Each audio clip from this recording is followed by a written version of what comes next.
যাও যাও, এখন যাও তো, যাও, আমি ব্যস্ত আছি, পরে এসো, পরে কথা বলবো। স্যার, আপনি যদি তার সাথে একটু কথা বলতেন, এই জন্যে আমি আইসি অনুমতি নেওয়ার জন্যে।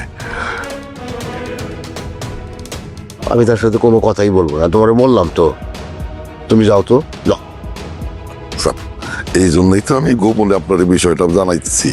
ও যদি হুট করে চলে আসে, তাহলে সবাই তো যাই না ফেলাইব, তাহলে বিষয়টা কেমন হইব তখন?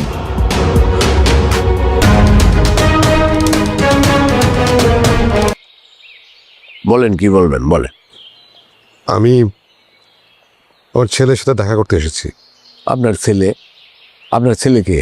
এই বুলবুল, ওনার ছেলে আবার কে? হ্যাঁ, আপনি এতদিন পর কোথা থেকে এসে উদয় হইলেন? আপনার ছেলে?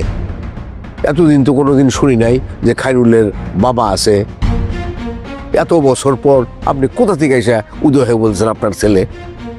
আমি জানি খায়রুলকে আপনি মানুষ করেছেন, লালন পালন করেছেন, ওর সমস্ত দায়িত্ব আপনিই পালন করেছেন, কিন্তু ওর সাথে আমার যে রক্তের সম্পর্ক সেটা তো আপনি অস্বীকার করতে পারবেন না। আরে কিসের রক্তের সম্পর্ক? রক্তের সম্পর্ক থাকলে কি সবকিছু হয়ে যায় নাকি? রক্তের সম্পর্ক থাকলেই বাবা মার দায়িত্ব পালন হয়ে যায়? হ্যাঁ, একটা বাচ্চাকে মানুষ করতে হইলে কি ত্যাগ, কি তিতিক্ষা একজন বাবা মার লাগে সেটা আপনার জানা নাই? আপনি হঠাৎ করে এসে বলতেছেন যে আমার রক্তের সম্পর্ক। আমি কিন্তু আমার ছেলেকে না দেখে যাবো না। সম্ভব না, কোনোভাবেই সম্ভব না। ওনার সঙ্গে আমার কথা বলা শেষ হয়ে গেছে, ওনাকে যেতে বলো। যান, আপনি জানতো যান।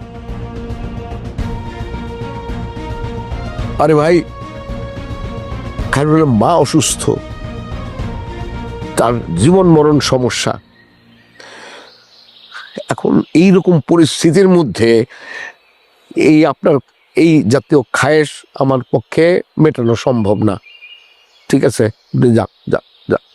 শকত সাহেব, আমি আপনাকে কথা দিচ্ছি, আমার পরিচয় কেউ জানবে না। আমি শুধু এক নজর আমার ছেলেকে দেখে চলে যাব, প্লিজ। বুলবুল, আমি মানে তোমার কোনো কিছু বুঝতে পারতেছি না। তুমি কি শুরু করছো? আমরা সুখে শান্তিতে তুমি থাকতে দিবা না?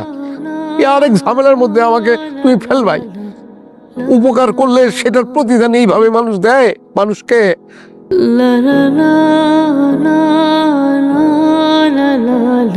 স্যার, একবারের জন্য দেন।